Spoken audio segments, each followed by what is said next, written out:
Day one and Dinkum. So I want to welcome everybody back to my channel at Igbo Shrine. My name is Somto.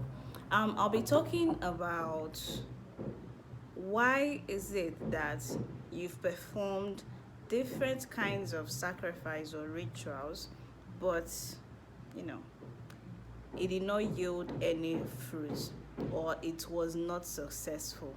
So many people come to me and they ask this question. They say, I've done this chi work, I've done this in the mirror, I've done this Amosu work, I've done this one, I've done that one. But at the end of the day, my problem is still my problem. I'm not moving forward in life. I'm still where I am. Now, most times when I look at them and I work with my spirit though, so my spirit be like, ask them this particular question. So most of them I'll just ask them this question. Okay, you've done this work and you've done that work. So apart from your finances, have you recorded any improvement in other aspects of your life? So when I ask that question, the person will be like, yes, I used to have this sickness. There is this project I was working on and the project went through. And I'll now ask the person, are you now still expecting some sort of a one big thing to happen to you to know that the works or the rituals or the sacrifices that you performed is actually working? The person will be like, yes, but I thought. Now that becomes a problem for me, because if you're following me, you know that I emphasize on people's mindsets. Your mindsets for entering or returning to Odinaani is very much important. If your mindset is tainted, then it becomes a problem. Your expectations. And the problem is that most times I don't think I have to blame people that actually think that when they perform one or two sacrifices, they become Dangote overnight. Because the DBRs or much spiritualists that we have everywhere emphasize on telling you that, see, if you perform this ritual, if you perform this thing, all your problem will be solved. Now this is like a hook to get you to come and give them money to work for you. So when I tell people all these things, I try to make them understand how Odinani works. Ordinary will not give you money overnight. It's a conscious effort. It's going to trickle down. It's going to make sure that you get all the disciplines needed for you to be able to retain wealth. Independently, it knows that if it makes you to be wealthy, you would end up being undisciplined. You would end up squandering that money without even making use of it the right way. So it would make sure, because every life experiences we have is targeted as giving us some sort of lesson, life experience, which we would use now or later on in life. So I'm going to be answering this question. Why is it that when people perform these kinds of sacrifices, things are still the way it is for them? Now, sacrifice, Ichwaja, is quite different from Ogwu. We need to know that. Now, some people are very much focused on Ogwu. Instead of going through the usual sacrifices and waiting on your to work for you, they are focused on going through Ogwu, artificial intelligence. So I'm going to give like 6 reasons why these sacrifices you perform don't work for you. But also note that no sacrifice is wasted. Any sacrifice that you've performed is there waiting for you. It's going to ripen at its own time. That's why our ancestors looked at these things and call it Isacha Ozo, Isu Ozo, to clear your path. If you want to understand about how sacrifice works, you can actually check my video on blood sacrifice, the importance of blood sacrifice in Igbo spirituality. I'm going to leave the cards here, so you go to it afterwards and you look at that video and understand sacrifice and how sacrifice actually works. Now, the first one I'm going to be talking about, the first reason why you think your ritual or your sacrifice did not work, is predestination. Predestination. Now, before birth or before reincarnation, there are processes. You can actually also get my book on Chi on Izmezu to understand these processes, how it actually works. There are things that your Chi has to do before you are actually born, before you are actually reincarnated. Now, predestination is one aspect of it. Now, what does predestination mean? Predestination in this context means that when asigna okwaluogeye oda, that's an Igbo proverb. When the time is right, things will manifest the way it would manifest. Our ancestors also have this Igbo saying that says, Awaka mumbo begonri ogalanya nechinachi. Once you're into Odinaani, once you're practicing Odinaani with the good mindset, with the good intention, one thing that they're going to do for you is that you would never lack. Once you're getting towards that time where you have this problem or issue that you find it insurmountable, what your ancestors, your spirit guides will do is to play a certain card or influence a certain situation to favor you. But what it's going to do, that is going to make sure you're well taken care of. Now, Ogalanya, when we talk about Ogalanya, we're trying to talk about you becoming maybe Adeleke, Dangote, Atoeze, and the rest of it. It takes time and discipline. So if it's not yet your time to get this wealth, if it is not yet your time, your time to basically, get this wealth, no matter the kind of sacrifices you do, even if you provide your ancestors, your chi and the rest of it with cows, it will never manifest. But one thing that is that it's going to manifest when the time is right. But it's actually for a reason. Now, the second reason why your spiritual works are ineffective is other elemental factors. Now, this means that there are other aspects or other things you're supposed to do that is kind of blocking your way. Asige ife na nochiri mmadụ ụzọ, like ije igba afa now, you ask afa kedu ife na nochi m ụzọ. Afa will first of all ask you about your life. Ndo gade. Afa will say yes. Ndo onyade. The next question is kezi ife nochili onye ụzọ. When that question pops up, they are trying to ascertain what is the blockage, what is making this person not to progress in life.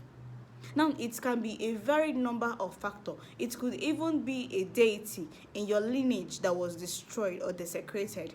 It could even be a woman that was maltreated. It could even be as a result of a generational curse. Now, there is a need for you to fix them. Once you've done fixing these issues, then you can now progress, or the sacrifices that you perform at that point would now materialize into something you actually want, your intention and the rest of it. Now, the third reason here is that Odinaani follows a particular principle. Our people will tell you, a man not at go 2 without ego 1. You would first of all say 1, 2, 3. You first of all say A, B, C, D.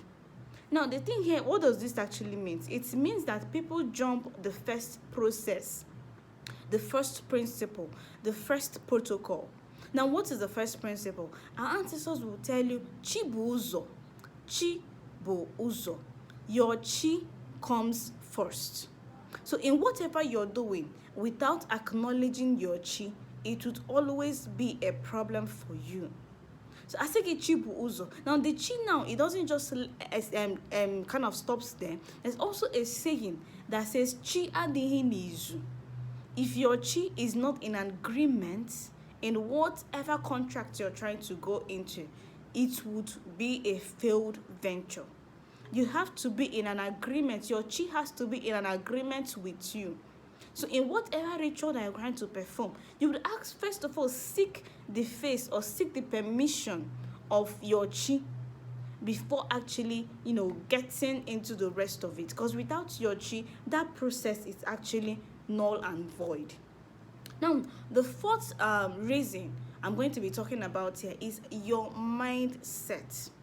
Most of us think that your ancestors, your chi, your ndimiri, your ezumes and the rest of it, that they actually need you for them to function. That's a misconception. It's just like when we talk about isiri, isi, ichi, ite. Christians have this song that they will say, this song that says something about you feed me, Lord, when others feed their God. All that nonsense. Now, when we talk about feeding the chi, isiri, chi, ite. That's how we call it in Igbo language, isichi ite.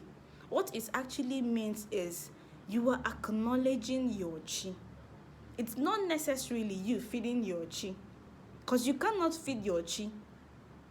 But what you're trying to do, you're trying to give your chi that extra support. For instance, now, if you have a father and your father has this land, this estate, and at the point of death is going to pass on to you, but because of your attitude, your father has the right to not give you that estate that is due to you. If you have a younger brother that has been there for your father, well behaved, respectful, your father would prefer to give that estate to your younger brother than to you. So that's the logic there when we talk about the feeding of the chi. Now, talking about the mindset, what mindset do we get into Odinaani with? Most of us think that this spirit now, I'm talking about mindset now. What we are talking about mindset now? It's not your right for your chi to take care of you. Your chi could decide to let you or to leave you to live your life the way you want to live it. Now, your chi knows that there are consequences for it. So if you've avoided your chi, if you look at your chi and say your chi or acknowledging your chi is a pagan way of living, your chi will let you live your life. And whatever consequences that comes with it is to your own detriment.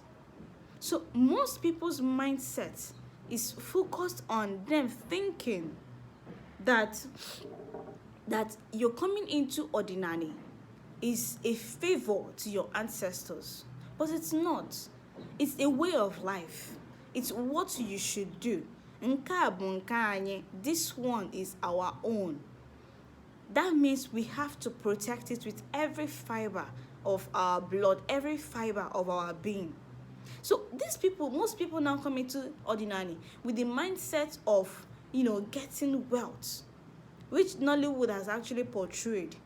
You kill people for ritual, you do that one for ritual, and people think that's the way to live. Now, if they don't say, I don't want to kill human blood, I want to kill a person, but I can sacrifice an animal.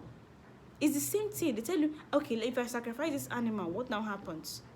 Now the person, instead of trying to go through the understanding Odinaani, go through the process of Odinaani, try to acknowledge the ancestors because it is the right thing to do.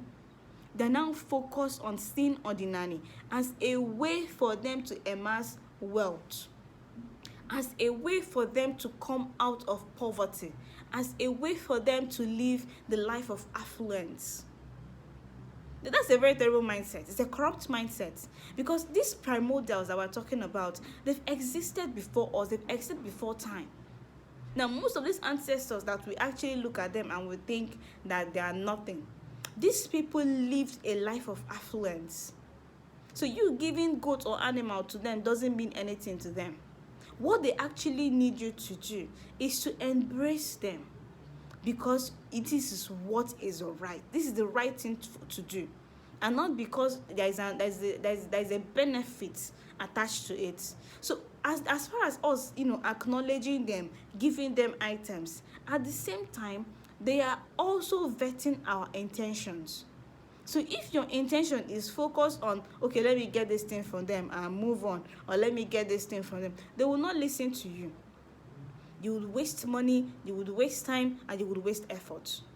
So I think this is one of the main reasons why most works that people do are not fruitful, because of their mindset. So if you have to check your mindset before you engage in all these rituals that your spiritualist, your dibia, and the rest of them, recommend to you.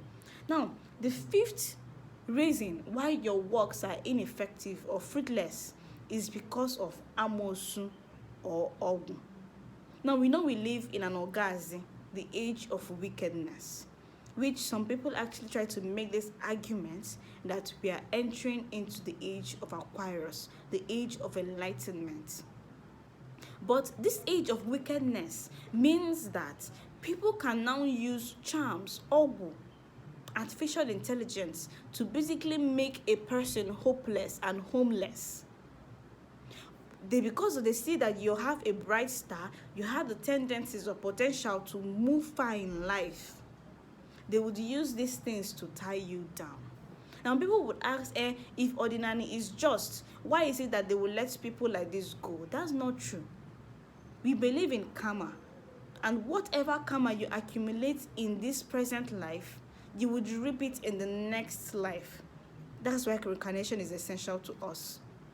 So whatever karma that people try to, amass, bring to them, whether good or bad, you would reap its fruit in the future when you reincarnate again. So Ogwu or Amosu, they are capable of forming a blockage to stop whatever that your chi has destined to manifest in your life, So how do we handle this issue? Some people do what we call Imeife Amosu. They go to a seasoned dibia, somebody that knows what he's doing. I think that they Eke Amosu. Because in as much as our ancestors believe that Odinaani Aboro Ogwu, they would also tell you that Obiari Bumbu Onweya Aboro Ogwu. If you want to kill me and kill yourself, it is not Ogwu. It is not charm. So to an extent, they permit, just like when you go to the law court and you murdered somebody out of self-defense, the court is much likely to side with you than you that just killed somebody because of whatever reason that you have. So self-defense is a valid reason for Ogwu, and that same logic applies in Igbo spirituality and cosmology. So Amosu Ogwu, because Amosu is actually a very powerful phenomenon that can be able to destroy or make people to, even most Libyans even fear Amosu. And I think I have a written article on Amosu on my blog. Just check it out at www.igboshrine.com. Amosu. They form a blockade to try to prevent you from reaching your potential. So whatever sacrifice you're performing at that point, Amosu has the powers, has the tendency of blocking it. Now, for you to move on, you'd have to fix the problem of that Amosu. Now, the sixth problem or the sixth reason why your sacrifices are fruitless is pre-existing abomination. Now, okay, what do we Igbos consider as abomination? Killing somebody, murder. That's why we don't embrace human sacrifice. Murder is a part of abomination. Killing somebody. Now, killing somebody also includes abortion. Now, abortion here is not just for the woman. Even the man that supported, or every person that supported the idea of the abortion, even people that brought the money, gave the location, selling drugs, all of you are being held. So what you will need to do is, first of all, perform the ritual of Ekpo Alo or Ipochi Onunu. It's also applied, even Ikwako Obara, is also applied to people that committed murder, whether it's intentional or unintentional. You will need to perform a certain sacrifice to fix this. So pre-existing abominations. Once a person, even it's from your lineage, commits an abomination that affects you directly or indirectly, there is a need to cleanse it. Another form of arrow here is when a family member decides to destroy or desecrate an ancestral power point. This is more dangerous. Now, whatever prayer, whatever ritual, whatever sacrifice you're doing would not materialize until you fix or you appease the spirit of that desecrated power point. Because every ancestral power point was done out of a certain need. Now, your ancestors went into an agreement, evute alosi in a family. Now, alosi evute in a family is there to perform a certain function, and its condition has to be met. Or because of Christianization or Westernization, you feel that this thing is no longer effective, and instead of respectfully removing it from the family, you decide to desecrate it, to insult it. it's going to meet you with the worst form of wickedness. So there is a need for you to first of all appease. I say wachi, because in some family destroyed not just the ancestral power points, they also destroyed their ancestral offer. So they will tell you, Alpha will tell you, Iga wachi offer nannage. Iga wachi obi. If it's an obi that you destroyed, you would have to rebuild that obi. If it's a obolo okumwa or kwalose that you destroyed, you'd have to rebuild it and form some sort of peace with that power point before your sacrifice or anything you do would materialize to you. Now, the final point I'm going to give here to help people to understand is that Odinaani is a gradual process. It's a gradual process. It's there to give you some sort of discipline. If you don't have the patience to learn, there is no need for you to engage yourself in Odinaani. Look at these concepts: chi, ndi chi, agwu, ndi mmiri, mmụọ mmadụ, which includes alose and the rest of it. Now, your chi becomes your creator. Your agwu becomes your intellectual capacity. Your ndi chi becomes people that have your ancestral DNA. We call it akpụkpa nne na nne, nne na nna, RNA and DNA, a combination. That's your ndi chi. We now have ndi mmiri. These people are ndotu. They are people that uphold your morals, behavior, personality. They hold you in some sort of a kind of leash to make sure you don't stray. Some people will go to Alpha, and Alpha will tell them, because of this thing or that thing that you did, your ndotu are saying that if you don't change your ways, they would curse you. And when they curse you, who are you again? How will life move forward for you? So this is why these things are actually important. Now, Dimili also, or Munyemili, or spiritual spouse, has its own functions. Then Alose Sogi now, it could be because of some sort of cosmic death, good or bad, which you would have to basically find out for yourself before you move forward in life. But once you understand how these things work, how all these things function, then what happens here is that you will have the patience and let them guide you, especially your agwu. When we talk about agwu, people take it lightly. But if you're nothing without your agwu, I say the agwu mado kwesiri the active, just like ikenga. So if your agwu or your ikenga is not active, you ain't nobody. Your intellectual capacity, your cognitive ability falls under the duration of agwu. That's why people have to acknowledge their agwu through the process of agwu. So until next time, I'm going to be stopping this video here. It's getting too long. So I talk about Igbo spirituality, cosmology. I try to teach the obscure. I try to bring information, ancestral information, what our ancestors practice, to help us understand these things better and stop the demonization of our culture, of our spirituality. Because there are so many informations out there. I'm not perfect. I'm still a researcher, and I'm a young woman. So I research and I talk about the ones I know. But I still have people I look up to for all these kinds of information. I feel that it's essential that we grow ourselves together. So that said, just subscribe to this channel, and you can check me out on my social media accounts, my website or blog, and also follow up these conversations, because we have these conversations on Clubhouse where we discuss all those things.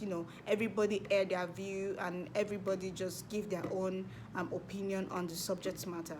So until next time, guys, take care.